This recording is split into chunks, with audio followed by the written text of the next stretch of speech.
Hello back benchers, నేను మీ గోవర్ధన్. ఈరోజు వీడియోలో సి లాంగ్వేజ్లోని టైప్ కన్వర్షన్స్ కాన్సెప్ట్ గురించి డిస్కస్ చేద్దాం. మరైతే ఎందుకు ఆలస్యం, let's go in to the topic. Type conversion లేదా టైప్ కాస్టింగ్ ఒక డేటా టైప్ నుండి మరొక డేటా టైప్కి మార్చడాన్ని టైప్ కాస్టింగ్ లేదా టైప్ కన్వర్షన్ అంటారు. టైప్ కాస్టింగ్ లేదా టైప్ కన్వర్షన్ అనేది రెండు రకాలుగా సి లాంగ్వేజ్లో ఉంటుంది. సో మొదటిది వచ్చేసరికి ఇంప్లిసిట్ టైప్ కన్వర్షన్, రెండవది వచ్చేసరికి ఎక్స్ప్లిసిట్ టైప్ కన్వర్షన్. సో ముందుగా మనం ఇంప్లిసిట్ టైప్ కన్వర్షన్ గురించి డిస్కస్ చేద్దాం. ఇంప్లిసిట్ టైప్ కన్వర్షన్ కంపైలర్ ఒక డేటా టైప్ నుండి మరొక డేటా టైప్లోకి మారుస్తుంది. అటువంటి టైప్ ఆఫ్ కాస్టింగే ఈ implicit type conversion.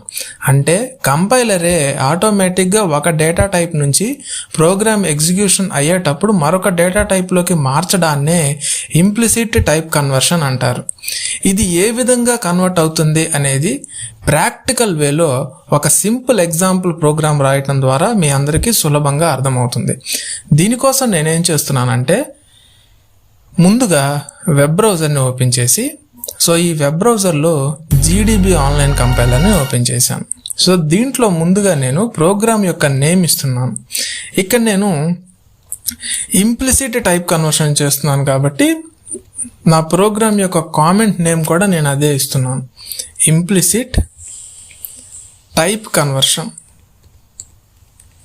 Implicit type conversion లేదా type casting. Type casting, implicit type conversion లేదా ఇంప్లిసిట్ టైప్ కాస్టింగ్. సో ముందుగా నేనేం చేస్తున్నాను అంటే హెడర్ ఫైల్ని డిక్లేర్ చేయాలి. ఎలా రాస్తున్నా అంటే హ్యాష్ ఇంక్లూడ్ స్పేస్ stdio.h అన్నాను. సో మీ అందరికీ తెలుసు stdio.h అనే లైన్ ఎందుకు రాస్తాము అనేది. నా ప్రోగ్రాంలో printf అనే స్టేట్మెంట్ని ఉపయోగిస్తున్నాను కాబట్టి నేను stdio.h అనేటటువంటి హెడర్ ఫైల్ని డిక్లేర్ చేస్తున్నాను. తర్వాత నేనేం చేస్తున్నాను అంటే మెయిన్ మెథడ్ని డిక్లేర్ చేస్తున్నాను. సో మెయిన్ మెథడ్ని డిక్లేర్ చేసి బ్రాకెట్స్ని స్టార్ట్ చేసి బ్రాకెట్స్ని ఎండ్ చేశాను. సో మీ అందరికీ తెలుసు సి ప్రోగ్రామ్ అనేది మెయిన్ మెథడ్ తోటి స్టార్ట్ అవుతుంది అనేది. నా ఈ మెయిన్ మెథడ్ లోపల ఏం రాస్తున్నానో ఒకసారి గమనించండి. ఇక్కడ నేను ఒక వేరియబుల్ని డిక్లేర్ చేస్తున్నా. ఆ వేరియబుల్ నేమ్ ఎస్ అని తీసుకున్నాను. ఎస్ ఈజ్ ఈక్వల్ టు అని రాసి ఇప్పుడు నేను ఒక క్యారెక్టర్ని డిక్లేర్ చేయాలి.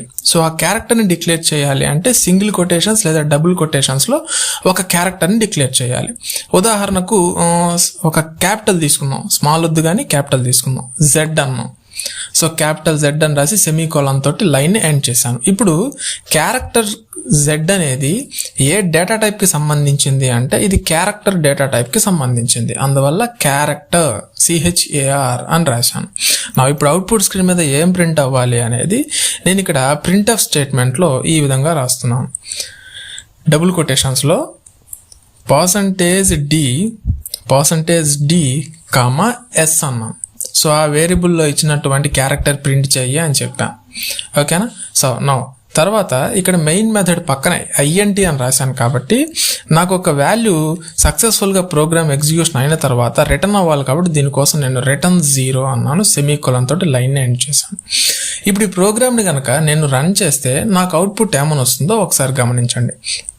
ఈ ప్రోగ్రామ్ని నేను రన్ చేస్తే నాకు వచ్చినటువంటి అవుట్పుట్ ఏంటి, 90 అనేటటువంటి అవుట్పుట్ నాకు ఇక్కడ వచ్చింది. సో ఇక్కడ 5th లైన్లో గమనించండి, క్యార్ అనేది డేటా టైప్ అయితే ఎస్ అనేది వేరియబుల్ అవుతుంది. ఈ ఎస్ అనే వేరియబుల్కి నేను అసైన్ చేసినటువంటి వాల్యూ ఏంటి, ఒక క్యారెక్టర్ వాల్యూని అసైన్ చేశాను. అంటే క్యాపిటల్ జెడ్ అని అసైన్ చేశాను. అవును కదా. మరి జెడ్ అని ప్రింట్ అవ్వకుండా 90 అని ఎందుకు ప్రింట్ అయింది? ఇక్కడ మీకు ఒక డౌట్ రావాలి. ఇప్పుడు 90 అని ఎందుకు ప్రింట్ అయింది అంటే సి లాంగ్వేజ్లో మనం క్యారెక్టర్స్తో వర్క్ చేస్తున్నప్పుడు ఆ క్యారెక్టర్స్ ఇంటీజర్ వాల్యూగా రిప్రజెంట్ చేయబడతాయి, అంటే ASCII వాల్యూగా తీసుకోబడతాయి.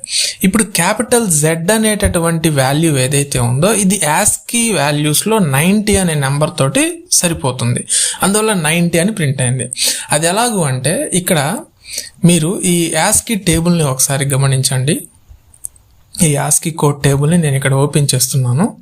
సో ఈ ASCII కోడ్లో ఈ యాస్కీ కోడ్లో ఒకసారి మీరు గమనిస్తే క్యాపిటల్ Z అనేటటువంటి వాల్యూ 90 అనేటటువంటి యాస్కీ కోడ్లో ఉంది. చూడండి ఇక్కడ క్యాపిటల్ Z అనే వాల్యూ 90 అనేటటువంటి యాస్కీ కోడ్లో ఉంది. దీన్ని నేను జూమ్ చేస్తున్నాను, ఒకసారి గమనించండి. చూడండి, సో Z అనేటటువంటి వాల్యూ 90 అనేటటువంటి యాస్కీ కోడ్లో ఉంది అవును కదా. ఇదిగోండి గమనించండి, చూసారు కదా. సో ఇప్పుడు నాకు వచ్చినటువంటి అవుట్పుట్ ఏంటి, 90 అని ప్రింట్ అయింది. నాకు వచ్చినటువంటి అవుట్పుట్ ఏంటి, 90 అని ప్రింట్ అయింది. సో నేను ఎస్ అనేటటువంటి వేరియబుల్లో నేను ఇచ్చినటువంటి వాల్యూ ఏంటి, క్యాపిటల్ Z అని ఇచ్చాను. సో నాకు ప్రింట్ అయింది ఏంటి, దాని యొక్క యాస్కీ వాల్యూ ఏదైతే ఉందో అది నాకు ప్రింట్ అయింది 90 అని, అవును కదా. సో ఇప్పుడు నేను వెనక్కి వెళ్ళి ఈ ప్రోగ్రాంలో అవుట్పుట్ గమనించినట్లయితే Z అనేటటువంటి క్యారెక్టర్ క్యాపిటల్ ఏదైతే ఉందో ఆ ఆల్ఫాబిట్ అనేది, ఆ ఆల్ఫాబిట్ యొక్క యాస్కీ వాల్యూ 90 అని ప్రింట్ అయింది, అవును కదా.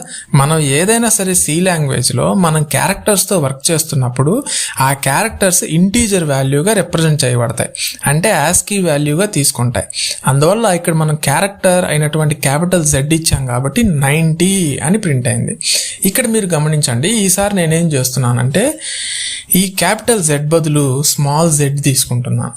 తీసుకొని ఈ ప్రోగ్రామ్ని అగైన్ నేను మళ్ళీ రన్ చేశాను. ఇప్పుడు 122 అని ప్రింట్ అయింది.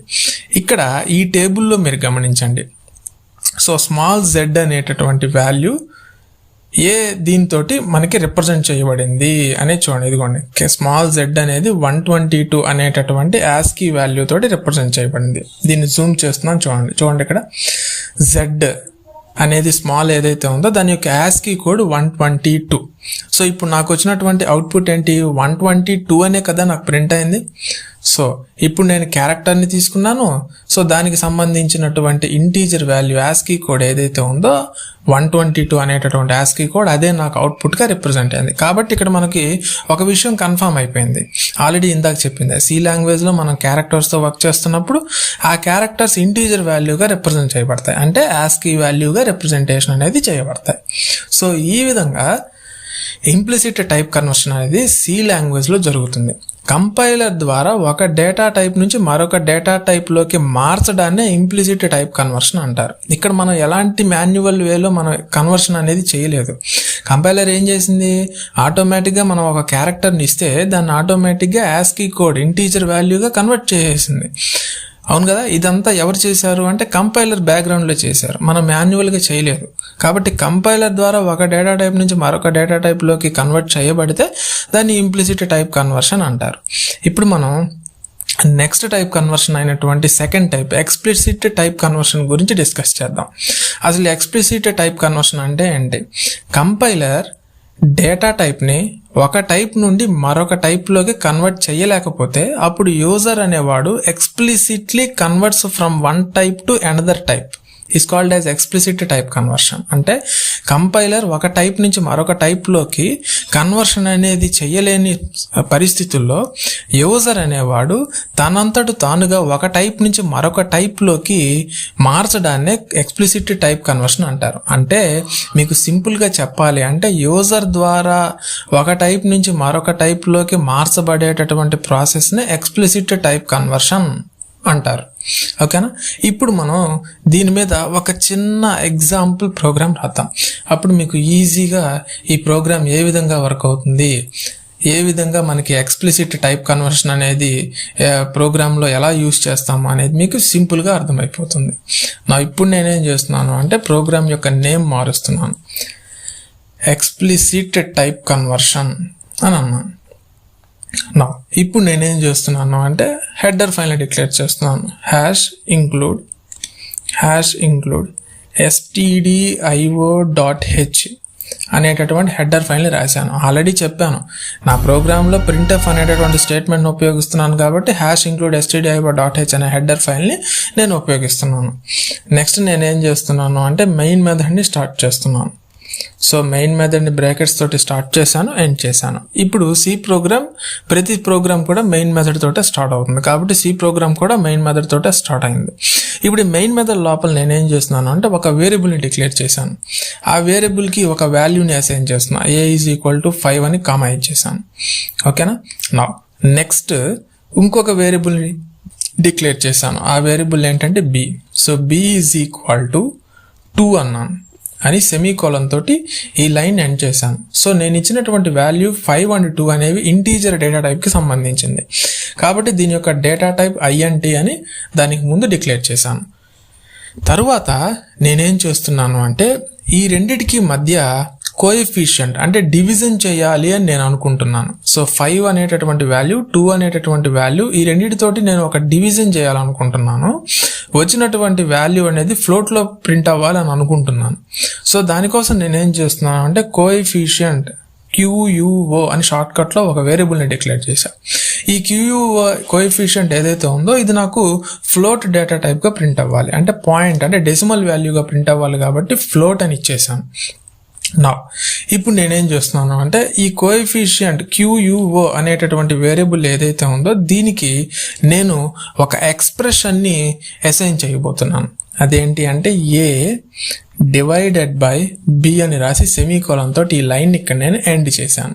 నా ఇప్పుడు అవుట్పుట్ స్క్రీన్ మీద ఏమని ప్రింట్ అవ్వాలనుకుంటున్నానో ఒకసారి గమనించండి. ప్రింట్ఎఫ్ అని రాసి సెమీకోలన్ తోటి ఈ లైన్ని ఎండ్ చేసి డబుల్ కొటేషన్స్లో %f అని రాసి కామా ఇచ్చేసి QUO అని రాశాను. అంటే కోఎఫిషియంట్ ఏదైతే ఈ A డివిజన్ B జరిగిన తర్వాత రిజల్ట్ వాల్యూ స్టోర్ అయి ఉన్నటువంటి వేరియబుల్ QUO ఏదైతే ఉందో ఆ QUO స్టోర్ అయినటువంటి రిజల్ట్ వాల్యూ ప్రింట్ అవ్వమని చెప్పి నేను QUO అని ఇచ్చాను. %f అని ఎందుకు ఇచ్చానంటే ఈ QUO అనేటటువంటి వేరియబుల్ ఏదైతే ఉందో ఇది ఫ్లోట్ డేటా టైప్గా డిక్లేర్ చేశాను కాబట్టి నేను %f అని ఇచ్చాను. ఇప్పుడు నేనేం చేస్తున్నాను అంటే ప్రోగ్రామ్ సక్సెస్ఫుల్గా ఎగ్జిక్యూషన్ అయిన తర్వాత ఒక వాల్యూ రిటర్న్ అవ్వాలి కాబట్టి నేను రిటర్న్ 0 అని ఇచ్చాను. ఇప్పుడు నాకు ప్రోగ్రామ్ సక్సెస్ఫుల్ ఎగ్జిక్యూషన్ అయిన తర్వాత ఒక వాల్యూ అనేది అవుట్పుట్ స్క్రీన్ మీద నాకు రిటర్న్ అవుతుంది. ఇప్పుడు ఈ ప్రోగ్రామ్ని రన్ చేద్దాం. రన్ చేస్తే చూడండి ఇక్కడ అవుట్పుట్ ఏమని వచ్చింది. అవుట్పుట్ అనేది 2.0000 అని వచ్చింది. అవును కదా. ఇక్కడ మీరు గమనించండి ఏలో ఎంత వాల్యూ ఇచ్చాం మనం, ఏలో 5 అనే వాల్యూ ఇచ్చాం. సో బీలో ఎంత వాల్యూ ఇచ్చాం మనం, బీలో 2 అనే వాల్యూ ఇచ్చాం. ఈ రెండు వాల్యూస్ తోటి మనం ఏ ఎక్స్ప్రెషన్ని ఎగ్జిక్యూషన్ చేస్తున్నాము అంటే A డివైడెడ్ బై B అనేటటువంటి ఎక్స్ప్రెషన్ని మనం ఎగ్జిక్యూట్ చేస్తున్నాం. అవును కదా. అప్పుడు ఏమవుతుంది, ఏ వాల్యూ 5 కాబట్టి 5.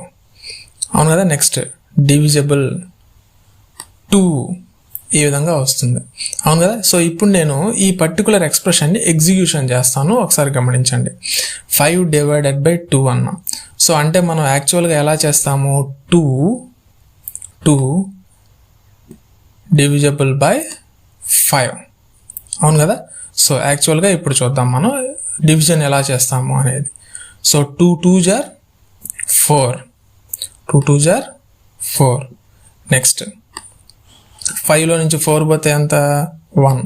సో ఇప్పుడు 1 అనేది ఏమవుతుంది అంటే 1 అనేది రిమైండర్ అవుతుంది. 1 అనేది ఏదైతే ఉందో ఇది రిమైండర్. నెక్స్ట్ 2 అనేది ఏదైతే ఉందో ఇది కోఎఫిషియంట్ అవుతుంది. అవును కదా. నా ఇప్పుడు చూద్దాం. ఇప్పుడు అవుట్పుట్ స్క్రీన్లో నాకు వచ్చినటువంటి అవుట్పుట్ ఏంటి, కోఎఫిషియంట్ ఏదైతే ఉందో ఆ కోఎఫిషియంట్ వాల్యూ అంటే ఇంటీజర్ వాల్యూ 2.0000 అని ప్రింట్ అయింది. అవును కదా. ఇప్పుడు నేను యాక్చువల్గా ఈ పర్టికులర్ ప్రోగ్రామ్ని, ఈ పర్టికులర్ ఎగ్జిక్యూషన్ని ఇంకా కంటిన్యూ చేస్తే ఫ్లోట్లో ఏ విధంగా వస్తుందో ఒకసారి గమనించండి. దీనికోసం నేను ఏం చేస్తున్నాను అంటే ఒక లైన్ రాసి పక్కన నేను మళ్ళీ ఎగ్జిక్యూషన్ చేస్తున్నాను. సో 2 డివిజబుల్ బై 5 అన్నాను. 2 డివిజబుల్ బై 5 అంటే ఎలా వస్తుంది, 2 2s are 4. ఇందాక చేసినటువంటి ఎగ్జిక్యూషనే 2 2s are 4. సో 4 అంటే 5లో నుంచి 4 పోతే 1. అవును కదా. సో ఇప్పుడు దీన్ని మనం ఎలా ఎగ్జిక్యూట్ చేస్తాం, 2 పక్కన పాయింట్ పెడతాం. పాయింట్ పెడితే ఈ 1 పక్కన ఏమవుతుంది, 0 వచ్చేస్తుంది. ఇప్పుడు ఎలా ఎగ్జిక్యూషన్ చేస్తాం, 2 5s are 10, 2 5s are 10.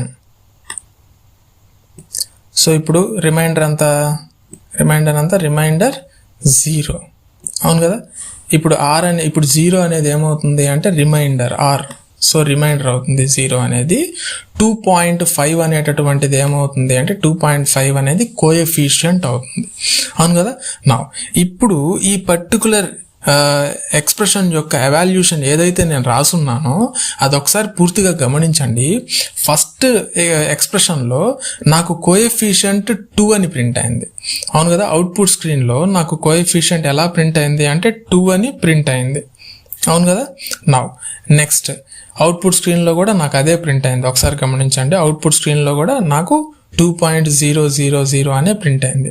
తర్వాత నేను ఈ ఇంటీజర్ వాల్యూని నేను ఫ్లోట్గా కన్వర్ట్ చేస్తే నాకు 2.5 అని డెసిమల్ వాల్యూస్ తోటి నాకు రిమైనింగ్ ఎగ్జిక్యూషన్స్ యొక్క కోఎఫిషియంట్ వాల్యూస్ కూడా ఫ్లోట్లోకి కన్వర్ట్ అయ్యి నాకు ప్రింట్ అవ్వాలి. అప్పుడు నా అవుట్పుట్ ఏమవుతుంది అంటే 2.5 అని ప్రింట్ అవ్వాలి. అవును కదా. నా అదే ప్రింట్ అవుతుందా లేదా ఒకసారి చూద్దాం. ఇప్పుడు నేనేం చేస్తున్నాను అంటే ఈ ఇంటీజర్ వాల్యూ ఏదైతే ఉందో దీన్ని నేను ఫ్లోట్లోకి కన్వర్ట్ చేస్తున్నా. సో దానికోసం నేను ముందేం రాస్తున్నాను అంటే FLOAT ఫ్లోట్ అని రాసి బ్రాకెట్స్ని ఎండ్ చేసి కొద్దిగా స్పేస్ ఇచ్చాను. ఓకేనా. ఇప్పుడు ఈ కోడ్ని నేను రన్ చేస్తున్నాను. ఇప్పుడు ఈ కోడ్ని రన్ చేస్తే చూడండి, ఇక్కడ నాకు వచ్చినటువంటి అవుట్పుట్ ఏంటి? నాకు వచ్చినటువంటి అవుట్పుట్ ఇందాక నేను మీకు ఎగ్జిక్యూషన్స్లో చూపించినటువంటిదే 2.500000 అని ప్రింట్ అయింది. అంటే ఒక ఇంటీజర్ వాల్యూ అనేది ఈసారి ఫ్లోట్లోకి కన్వర్ట్ అయింది. సో ఈ ఫ్లోట్లోకి ఏ విధంగా చేశాము అంటే యూజర్ అంటే నా ద్వారా ఇంటీజర్ వాల్యూ అనేది ఫ్లోట్లోకి కన్వర్ట్ చేయబడింది. కాబట్టి ఈ పర్టికులర్ ప్రాసెస్ని సి లాంగ్వేజ్లో ఎక్స్ప్లిసిట్ టైప్ కన్వర్షన్ అంటారు. సో ఈ విధంగా సింపుల్గా మనం ఎక్స్ప్లిసిట్ టైప్ కన్వర్షన్ని మనం ఈ పర్టికులర్ సి ప్రోగ్రామింగ్లో చేయొచ్చు. మరైతే సి ప్రోగ్రాంలో ఈ ఈ ఎక్స్ప్లిసిట్ టైప్ కన్వర్షన్ యొక్క సింటాక్స్ ఏంటి ఇప్పుడు మనం చూద్దాం.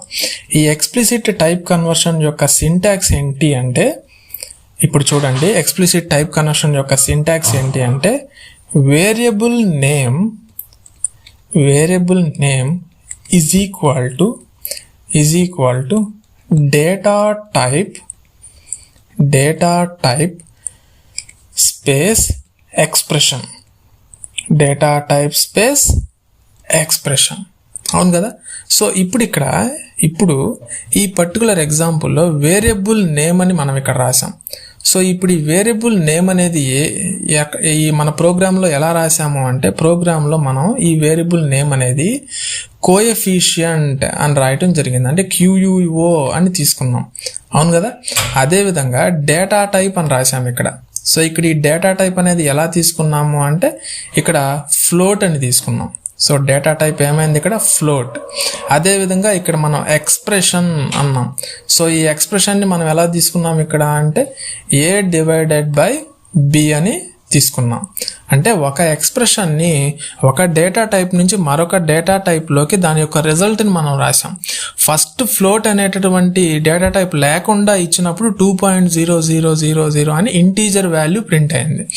అదే ఇప్పుడు మనం ఫ్లోట్ అని ఇచ్చినప్పుడు దాని యొక్క డెసిమల్ పాయింట్ 0.5 అని కలిపి మొత్తం కలిసి ప్రింట్ అయింది. అంటే డెసిమల్ వాల్యూస్లో రిమైనింగ్ ఎగ్జిక్యూషన్ యొక్క వాల్యూ కూడా రిమైనింగ్ కోఎఫిషియంట్ యొక్క వాల్యూ కూడా కలిపి ప్రింట్ అయ్యి 2.500000 అని ప్రింట్ అయింది.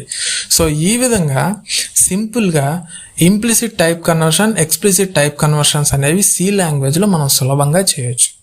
So that's all for this class friends. ఈ వీడియో కనుక మీకు నచ్చినట్లయితే ఈ వీడియోని లైక్ చేయండి, షేర్ చేయండి, కామెంట్ చేయండి. ఇంకా ఎవరైనా మన lectures by Ravula Govardhan channel కనుక సబ్స్క్రైబ్ చేయకపోతే వెంటనే మన ఛానల్ని సబ్స్క్రైబ్ చేసి పక్కనే ఉన్నటువంటి బెల్ ఐకాన్ని కూడా క్లిక్ చేయండి.